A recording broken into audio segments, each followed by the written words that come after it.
Hello, welcome to theCUBE. I'm John Furrier, your host. We are here in LA for the Forward Global Summit 2025. This is an event that brings together all the top change agents, impact investors, philanthropists, entrepreneurs, part of a movement that's really changing the game as the world needs change now and more than ever, kind of integrating into both communities. We've got a great lineup here for full day of CUBE coverage, kicking up Claire Trottier, who's with the Canadian Equity Trottier Family Foundation. You're doing a lot of work there, and you're also an economic impact investor. What was the? Yeah, so I do a lot of impact investing for sure, so we're trying to direct our investments towards climate targets, and also advocating for tax justice as well. Well, great to have you on the show, kicking it off. Talk about Forward Global Mission, and then we'll get into some of the work you're doing. Why is this event so important, and what's your agenda here? What's your role? You gave a speech yesterday. I don't want to blow the content cover there, but talk about Forward Global and what it means. Yeah, I mean, I think Forward Global is really incredible because it brings together philanthropists who share a lot of common values, who believe in a more just and fair society, and who are coming at it from lots of different angles from around the world. So it's a really amazing group of people who really care and who are putting their money where their mouth is and really trying to have profound impact on the world. You come from an entrepreneurial family, you're an entrepreneur yourself, you got a venture, but you're also managing a huge fund that you're and your sister have your hands on, you're directing funds. You gave a talk here that got a lot of people's attention, got mine, resonated with me, some of the things you said. You're looking at things a little bit differently around the role of money, and one of the things that's coming up in the Pew Research is the role of money in politics is the #1 concern in society today, not just in the US, around the world. Yeah. And so the role of money was kind of your talk, and you are in the business of deploying philanthropy on behalf of your family. Yeah. Having that entrepreneurial edge gives you a little bit of a unique perspective, at least from my perspective. What's your thoughts here? What's your position as you look at the work you're doing? What's different about right now, given the context that the world's now waking up to the fact that there's influence in the market, big time, people buying influence, the role of money in politics, the role of money in general, and how to direct that. What's your current state of mind? Yeah, I mean, I think that we're witnessing right now what happens when folks with immense wealth, who are really insatiable in their desire to accumulate greater wealth and power, really start directing decision-making for their own benefit, and it harms us all. So I really fundamentally believe that we have to address issues of massive wealth inequality. You said it just now that it is quite striking that there is consensus across political affiliations and across geographies that there is too much inequality, that there's too much money in politics, that there's too much influence in that way. So we really have to go and address that directly. And I think a lot of people are afraid to say those things. So as a wealthy person myself who benefits from the system, I recognize that, and I think that we really do need to take action and have the courage to address those core issues. You know, you strike on something there, because there's the systematic thing of money, but also this, we're seeing a lot of people in the market, entrepreneurs, businesses, who are mindful of the fact that they could align with impact and this effort in the community versus, I don't want to, I mean, I might just a little bit over the top, but not a throwaway side thing, or hey, we checked the box, kind of, we give money over here. There's a lot more integration going on in groups and community, and community's been a big word here. So the role of community and the new formation of people.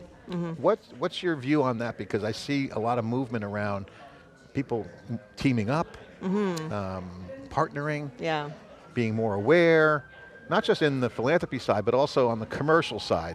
What's your view on that? Because I think that's something that's coming out of this event. Yeah, I mean, I think that if everybody's working in their own little silo and doing their own little thing and not aware of what others are doing, you could be duplicating effort, you could be making the same mistakes that people have already made and learned from. So when you have shared values and shared, interests, it's much better to work together and learn from each other's successes and learn from each other's failures. And yeah, build that community brings so much value to the work that we do. So I think it's essential. You know, one of the things I heard coming out of all the talks was kind of a couple themes. Confidence, there's not a lot of confidence in the political system, but there's confidence in the people. community was a word that was kicked around. If I did a little frequency, word chart of most used word, community one, but community is about groups. New systems, new thinking around systematic things has come up a lot. Those are the same areas. And then I was reflecting this morning over breakfast, like, hey, the game is still the same, but there's new rules, things are changing. Yeah. The work that you're doing, obviously with climate change, you're in the middle of all the action. What's the biggest thing that you see happening that could be a force for positive needle-moving change? Because is it tweaking the system? Is it galvanizing the community? What would you say is the high order bit for some of the new things that need to change to make the game that we're all trying to do better? Yeah. I mean, I think that philanthropy can play a really important role as a lever in trying to prompt climate action and helping companies decarbonize and helping cities prepare themselves to be more resilient to climate disasters. I think on the investment side, we do have a lot of assets, and so investing with a climate lens is the right thing to do, and it's also the smart thing to do. If the companies that you're investing in don't have a climate plan, you are in for a world of hurt. So, not only should we be investing in climate solutions, but we should be applying a climate lens to all of our investment decisions, because if we are not doing that, we are going to be investing in businesses that will ultimately fail. Yeah. I want to get to unpack that a little bit, but I want to come back to something we said before we came on camera. We were talking about being climate ready, and you mentioned the Getty estate is near where we are right now in LA. They actually saved, the fires were devastating. I mean, I call it the 9/11 for LA because it was so disrupted, not a lot of lives lost like New York, but it was so disruptive, but they saved it. They were climate ready. Tell that story, I think it's super, super valuable. Yeah. Yes, I mean, talking about climate change here in LA is obviously super pertinent because we had these devastating fires, and just a few miles down the road from here is the Getty Villa, and they had an actual proactive plan in place, anticipating and predicting that climate change would inevitably lead to devastating fires, and so they had a plan in place to protect their art collection, to protect their buildings, which they were able to also operationalize in a state of crisis, and along with obviously firefighters and a bit of luck, were able to preserve their building and their collection. And so for me, that's an example. They had a plan. They knew this was coming. So we all know that these events are going to continue to happen. They're going to be more frequent. They're going to be more devastating, whether it's fires, hurricanes, floods, heat waves, etc. If you are not actively preparing and planning for how you're going to cope for those things, you're in trouble. So it is a great example, and I wanted to bring that up because I think that brings to the next question is, okay, there's proof that doing it has value. Yeah. I mean, clear value there. How do people become ready? Because it's complicated. Climate ready is a big concept. Is it just tapping advisors? Do you put technology in place? In the tech world, there's two concepts: bolt-ons and then resets, re-architecturing things or resetting it up. How do people prepare to be environmentally ready? What are some of the things? Is it get better hygiene in how they do business? Is it technology? I mean, I think that there's many different components that are necessary. I think that every company needs to be measuring first of all, like how much emissions they are currently producing, and having an active plan to reduce their emissions to try to mitigate the number of crises that we're going to be facing collectively as a planet, and then looking at what are the risks. Whether they're at risk of, being impacted by climate events, and how is their supply chain going to be impacted by climate events. So there's a lot of components to consider. So they should look at their business model and decompose it and look at where the impact risks are from not being climate ready. Yeah, not being climate ready, and also trying to contribute to the solution as well by reducing their own emissions, because we all need to contribute. There's carbon emissions from every business. It's not just about oil and gas. Every company needs to be working towards net zero. Okay, great stuff there. Talk about your foundation and what you do. You had, in your talk, you talked about aligning values. Yeah. Great concept. You also talked about the role foundations can do. You can use the word rich people, which I love because it was a very candid conversation, but you have a philosophy that we could do more. Yeah, so I think that for me, philanthropy can do great things and does do great things, but I really fundamentally believe that we have to move beyond philanthropy. You know, you can't rely on the voluntary generosity of wealthy people who make a decision to give back to society and who also decide where to put that money to solve these massive systemic problems. Everybody needs to contribute. So that's one of the reasons why I advocate for wealth taxes and other forms of progressive taxation to make sure that all wealthy people and corporations as well are actually contributing back to society in a fair way, just like working people do. Yeah, and you had some examples of groups that are formed, patriotic millionaires. Yeah. There's real traction Yeah. around this. Can you share insight into some of the activities, the momentum? Yeah. It's not just you shouting into the void. Yeah. There's actual work being done and examples. Yeah, so I'm part of this community called Patriotic Millionaires, which was founded in the US, but is now international in scope. I'm Canadian, so I'm involved from Canada.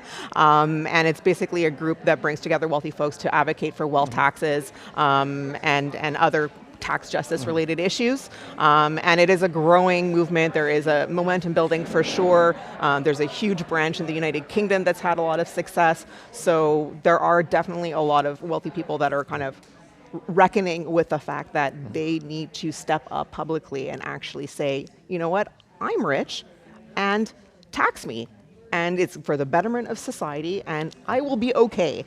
Taxing me, like speaking for myself, will have like no real tangible impact on my life. But if you tax all wealthy people, it will have a dramatic impact on everybody's lives, including wealthy people as well. And the mindset on the other side of that argument would be what? I earned it, I deserve it, or is it just more of, I don't want to give back? I mean, what's the counter argument? There are lots of counter arguments. You know, people think that they know what to do better with their money, and most people don't want to pay more taxes. But the fact is that actually wealthy people benefit from enormous tax breaks, and just in the way the tax system is structured, wealthy people pay less tax than working people. You know, Warren Buffett famously observed that he pays less tax than his secretary. And so that is a reality. You know, the dollar amount that wealthy people pay in tax may seem high because we have so much wealth, but as a percentage, it is lower than wealthy people. So how is it fair that we get a massive tax break?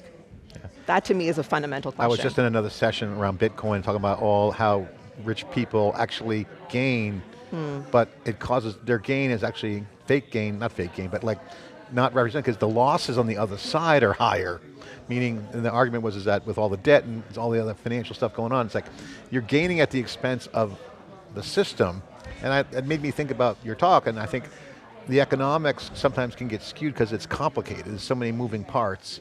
You're thinking about it more. It is complicated, but the data is extremely clear that wealth inequality has been growing at a massive scale. The amount of wealth that people have is, if you look at like the oligarchs, like an Elon Musk, a Mark Zuckerberg, we're not in the days where like, Bill Gates was the wealthiest man in the world and he had, $40 million at some point, in the earlier days. Now we're talking about billions and billions and billions of dollars and on track to have trillionaires. So that amount of wealth concentration is unprecedented at a time when everyday people are struggling with, because of inflation and all these different things, the cost of food, the cost of housing, so that disparity is enormous. We have enough resources for everybody to live a dignified life. We just need to be able to use it better. That's a good point. We've never seen that kind of wealth growth in such a short period of time. It's not like Rockefeller with the oil that we're having over time. Talk about some of the work you're doing. Can you share where you're deploying capital, work you're passionate about, that you're leaning into, your favorite project? What are some of the things you got going on in the foundation?